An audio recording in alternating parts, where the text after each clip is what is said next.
नमस्कार विद्यार्थी मित्रांनो, सी-ए-टी ॲडमिशन काउन्सिलिंगच्या संदर्भात मुलांच्या मनामध्ये अनेक शंका असतात. त्यातली सर्वात महत्त्वाची शंका असते, की काउन्सिलिंग करणं गरजेचं आहे का? काउन्सिलिंग आणि विथआऊट काउन्सिलिंग यातला फरक काय? जसं मी डिस्क्रिप्शन बॉक्समध्ये तुम्हाला बेसिक पॅकेज, स्टँडर्ड पॅकेज आणि प्रीमियम पॅकेज मेन्शन्स केलेलं आहे.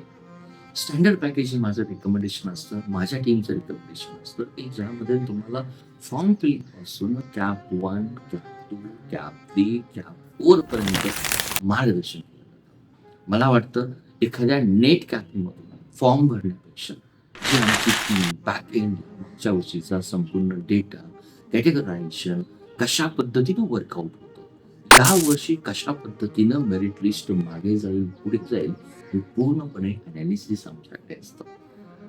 मला वाटतं एक फॅक्टर तुम्ही कन्सिडर करणं खूप गरजेचं आहे. सी-ए-टी ॲडमिशन काउन्सिलिंगच्या संदर्भात कुठली काउन्सिलिंग घेण्यापूर्वी ती म्हणजे देणारी व्यक्ती किती कॉम्पिटंट आहे.